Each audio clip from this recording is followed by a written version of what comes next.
Okay, if you could get your seats, please. What we're doing is in this room, there are several papers on theology, and the papers on science are in section A next door. So science papers next door, theology papers in here. So we'll just spend a couple of minutes while people get settled.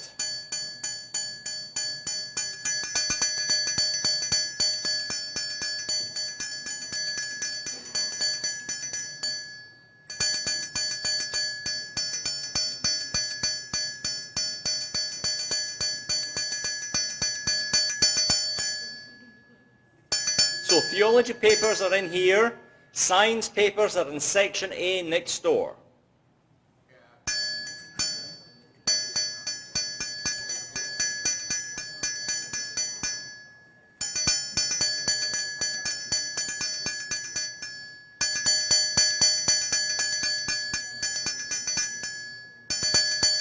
Last call, theology papers are in here, science papers are in section A next door.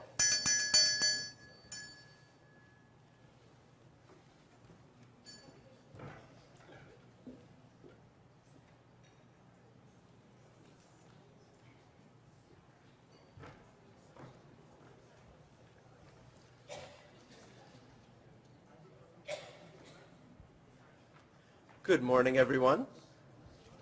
Good morning. My name is Professor Daniel Scheid in the Theology Department here at Duquesne University, and it's my pleasure to be moderating and hosting the first breakout session for theology papers. We have a slight change to the schedule. I believe we only have 2 of the papers of the 3 that are listed in the program, so I've given each presenter the option of speaking for a few more minutes or taking his time in doing so. We will have each presenter present his paper, and then we'll have time for questions on both papers at the end. Okay, so there should be plenty of time for discussion. Our first presenter is Father John Kamweri. Father Kamweri received his diploma in philosophy from University of Nairobi, a bachelor's in theology from the Pontifical Urban University, an MA in healthcare ethics from Duquesne University, and a PhD in healthcare ethics, again, from Duquesne University. He is the director of the Institute of Ethics at Uganda Martyrs University, and today he will be presenting a paper entitled Stewards of the Natural Environment Resources, a Role for the Association of Religious in Uganda in Sustaining Uganda's Natural Environment Resources. Please help me welcome Father Kamweri.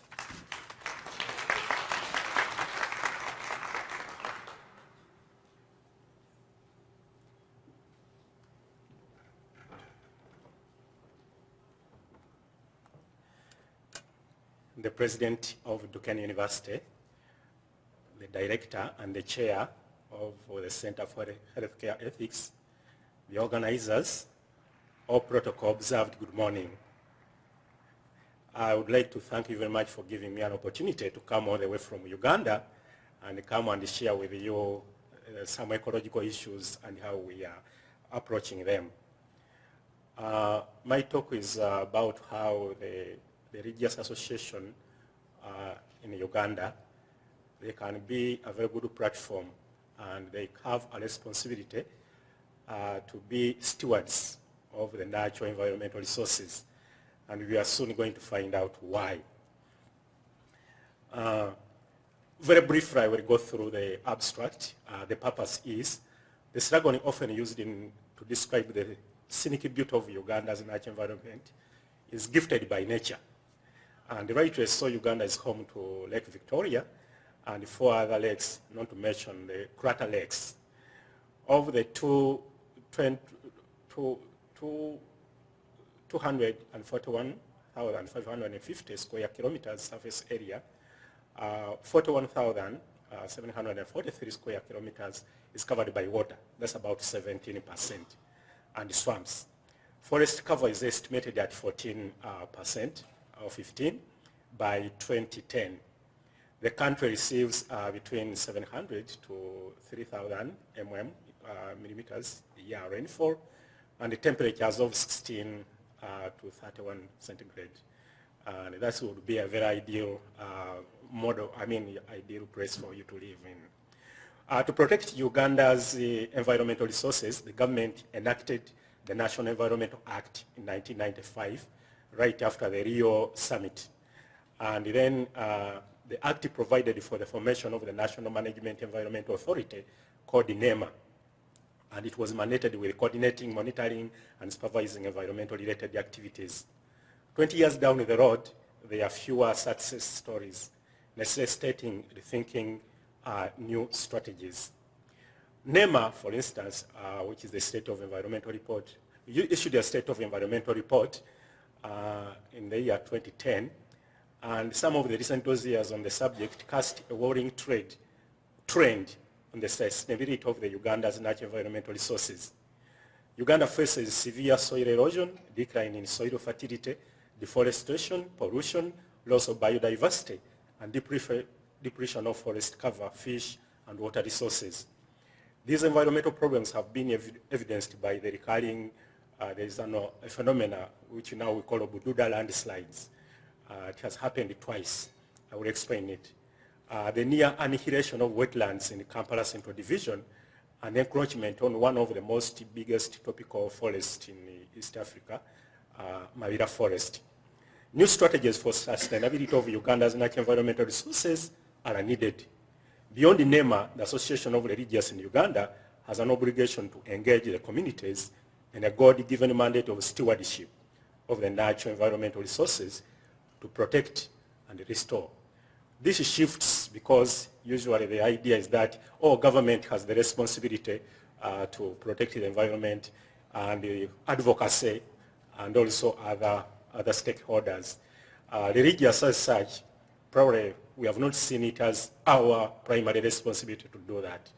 And recently I went and we had a talk with the leaders of the ARU, Association of Religious in Uganda, and we said although it is not in their strategic plan of 2015 to 2017, now we are considering it very seriously to see that at least we smuggle it in. Yes. Okay, briefly, the process and outcome of objectives. Process. Protection of the natural environment requires being good stewards of what counts as a common good and repairing what is damaged. Calls for commitment to restorative justice. The outcome, I think, is nature harbors a reciprocity principle. We take a good care of the natural environmental resources, and nature takes good care of us. It's as simple as that. And the objectives to describe measures taken towards the sustainability of natural environmental resources in Uganda. 2, to discuss the limitations of these strategies used to protect the natural environmental resources. And 3, to identify a new role for the Association of Religious in Uganda in engaging sustainability of the natural environmental resources based on the principles of stewardship, common good, and restorative justice.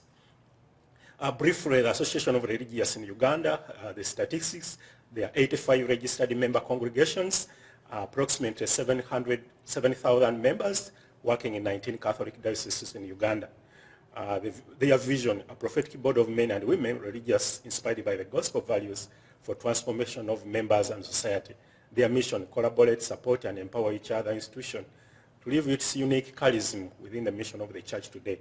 And 3, the kind of 5, the kind of apostolate they involve in is parish work, education like the schools, healthcare, hospitals, developmental activities like ministry to the youth, elderly, and children.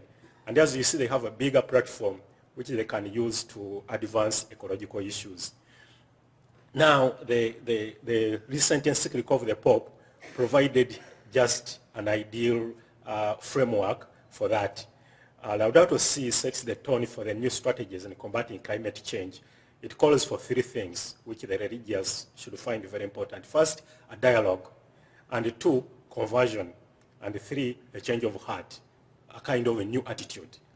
And the ecological crisis in Uganda, among others, there are 3 aspects: extreme weather conditions and deforestation resulting in landslides and prolonged dry spells. 2, wetland degradation leading to water pollution and loss of biodiversity. 3, illegal dumping of solid waste. The Pope calls for the care of Earth, our home. He proposes an approach anchored on spirituality and virtue ethics. And the virtue ethics here is referring to respect for life. Beyond the usual approaches normally in Uganda the approaches have been give scientific information on environmental degradation. And secondly, conscious raising, which is government and also maybe advocacy bodies. And thirdly, prevention of environmental risks. Maybe you make policies. If you have enough policies, you have advocacy, and you have scientific information that is supposed to transform into successful strategies. And that has not been happening. Now, ARU has a role as stewards of the natural environment resources to advance towards that. The message of the Pope simply is like this: the purpose. It is addressed to all people, dialogue with all people of the world about our common home. That's why the ARU is important.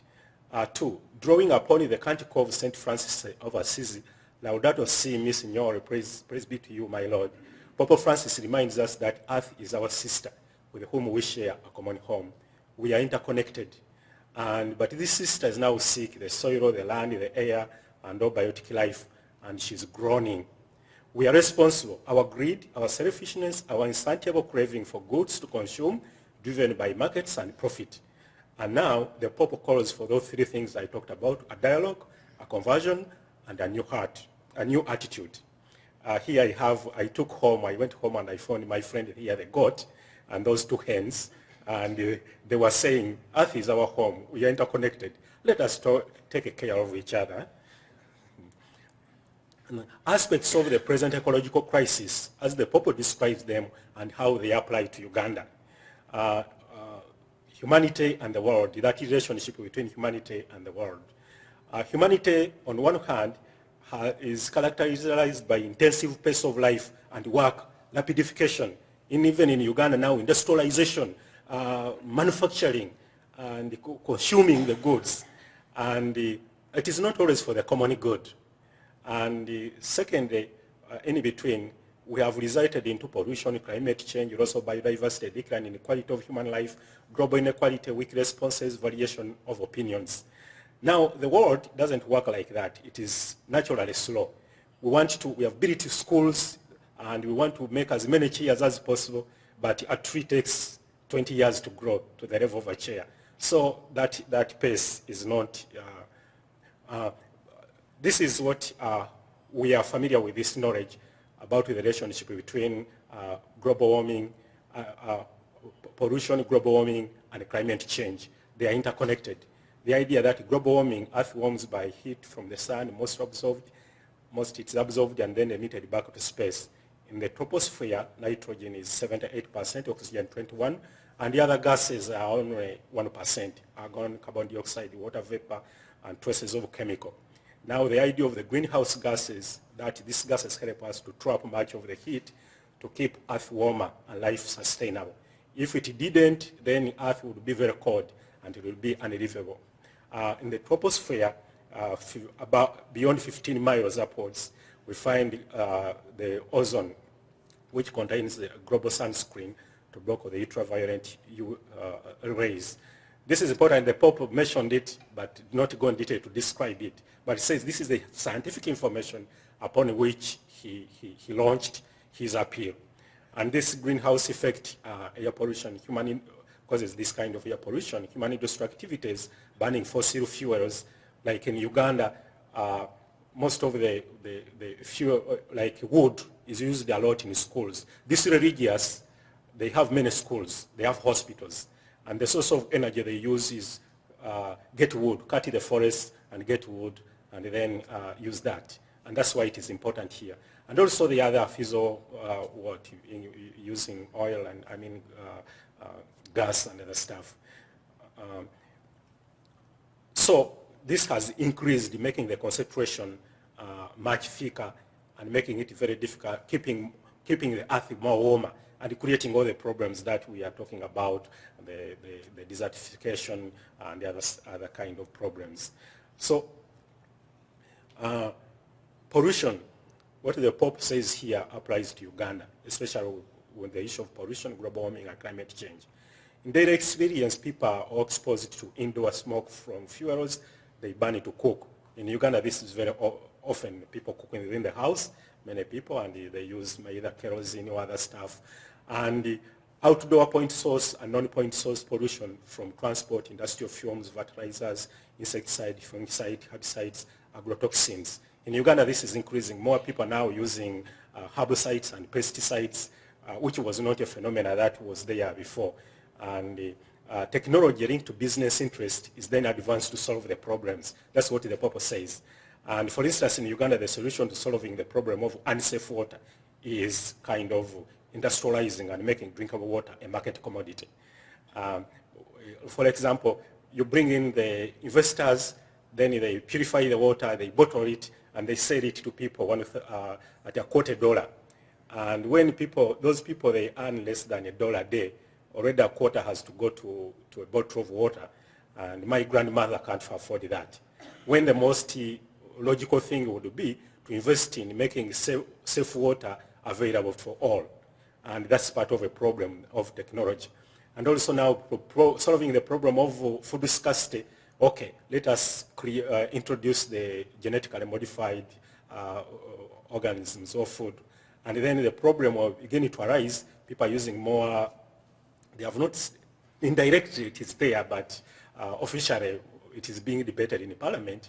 But then the idea of beginning to use pesticides and the herbicides and other kind of stuff, and also now knowing that Uganda don't have the scientists who can deal with that, we have to import the scientists from industrialized countries, and the patent belongs to industrialized countries, and we have this kind of problem.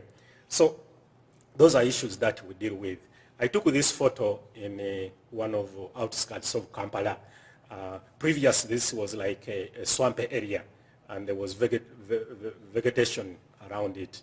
But now, because of those industrial activities going on there, there's a lot of pollution coming into that stream.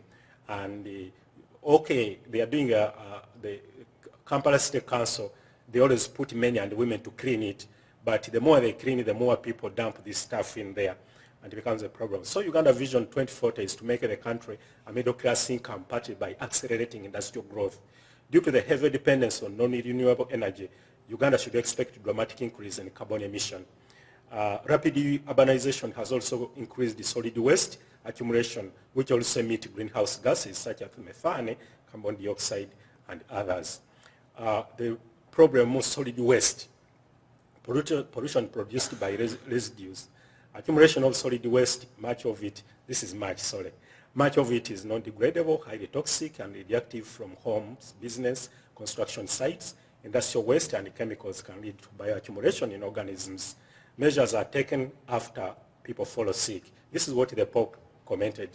But this picture, I took it in Uganda. The whole of Uganda is not like this, so don't get worried about coming there.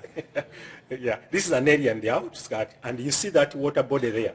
That water is no longer safe, it's no longer drinkable, when it was very, very good water, clean water. So you see they dump there, those are plastics, nylon papers, and all that kind of stuff. And these are the residents and other people who do that. Outcome of a throwaway culture, Popo talked about that. The throwaway culture, which easily reduces things to rubbish. The industrial model has not developed the capacity to recycle the used waste and byproducts. Maybe here, yes, they try to recycle and do that, but back there, it's not yet done. And now forests are supposed to mitigate climate change. As we know, the way they help with taking the carbons we don't want, give us the oxygen, and also create the rain for us and those kind of stuff. But forests mitigate climate change by absorbing the carbons, but forest cover is on critical decline in Uganda. The General Auditor's Report of 2010 established that the National Forest Authority was unable to effectively counter deforestation. 4 districts, Mubende, Mityana, and Wakiso, have lost half of the forest cover. Actually, Mayuge district lost the entire forest cover by 2010, and Mubende had lost, Wakiso had lost like 87, and Mubende around 70-something forest cover. The same report had noted that the National Forest Authority has failed to meet its afforestation targets between Yes, between 2004 and 2008. So when the National Forest Authority, they encourage the planting of trees, and the government, they provide the seedlings. But usually when they plant trees, most of these plant trees are exotic trees, like maybe eucalyptus trees, and they don't support the biodiversity which is originally there, and that becomes a problem. Okay, Popo talks about other issues here. I'm not going to go in details, but the issue of water, loss of biodiversity, quality of human life, global inequality, and weak responses. What ARU members can do with the concept of stewardship? The concept of stewardship entails care. It entails compassion. It entails prudent use of resources necessary to sustain life. That's what stewardship is all about. And it entails trust, because a steward, you are entrusted with somebody who gave you that resources on behalf of the common good. So it entails trust, it entails ethical behavior, it entails good decision making. The Holy Father titles this encyclical, The Care of Earth, Our Home, and that hammers home the point of stewardship. It will require spirituality, conversion, and change of heart. Now we are shifting away. You notice an addition. Previously we were talking about a mode of giving scientific information, advocacy, and also policy development and other stuff.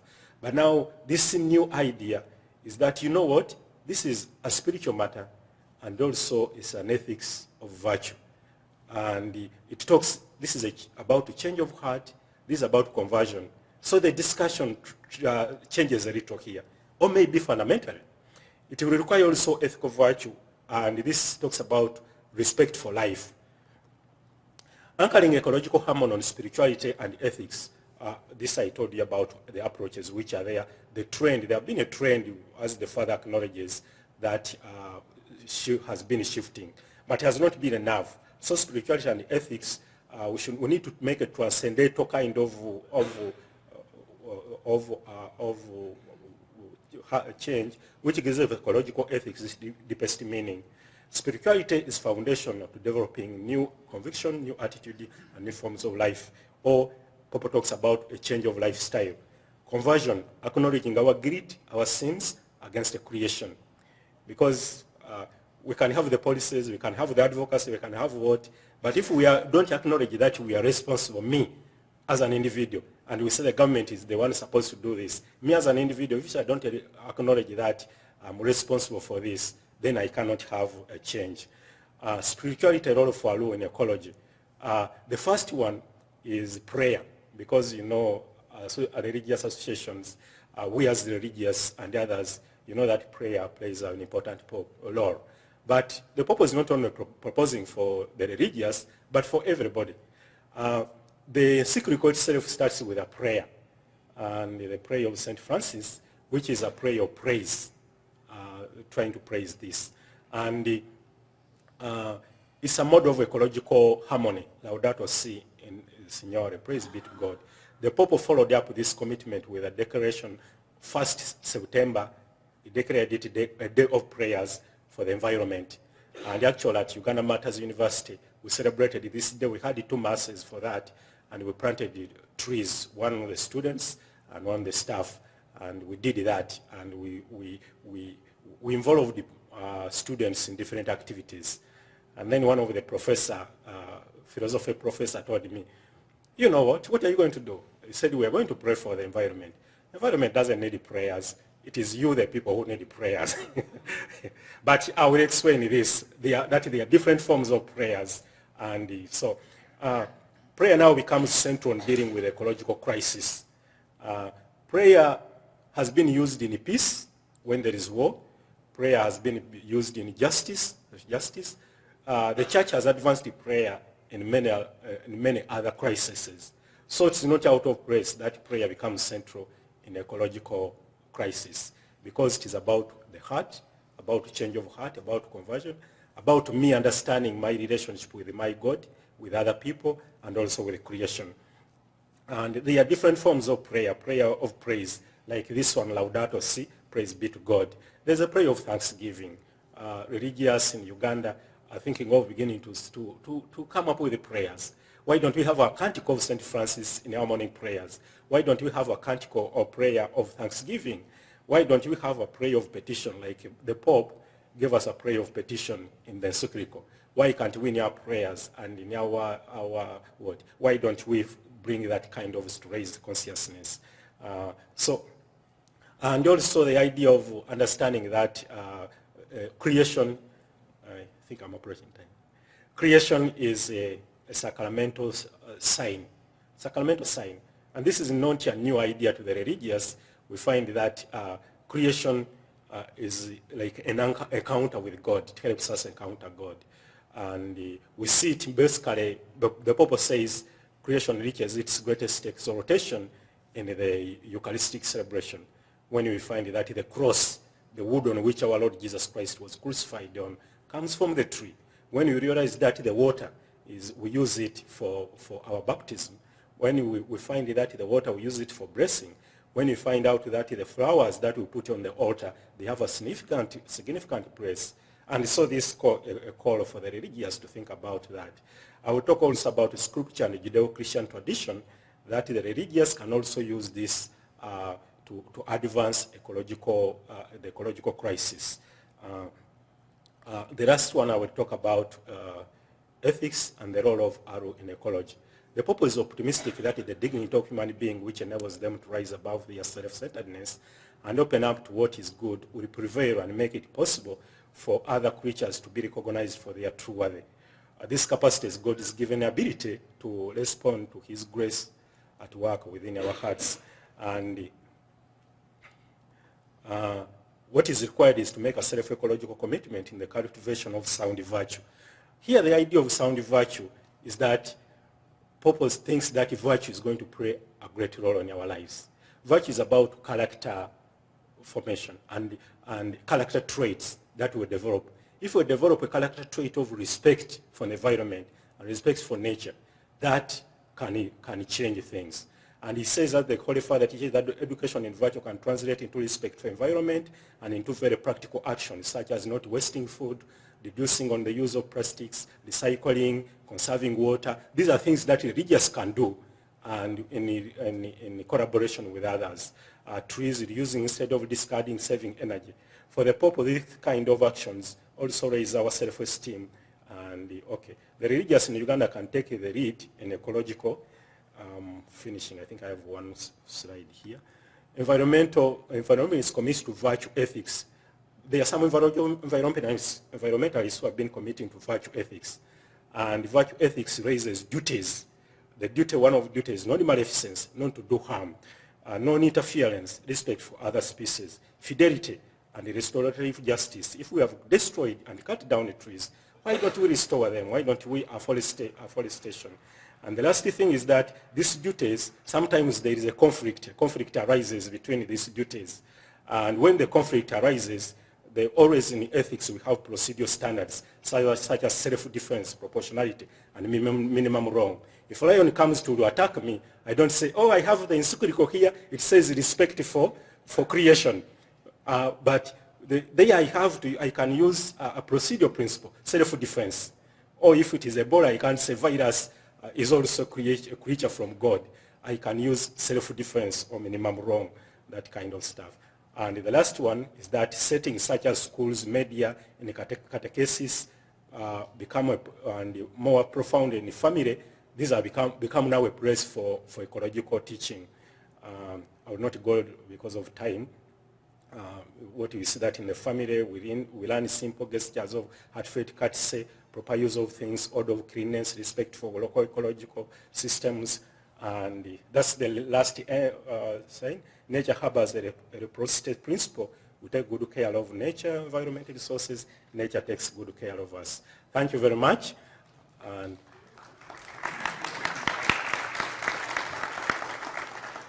I'm going to sneak in an advert.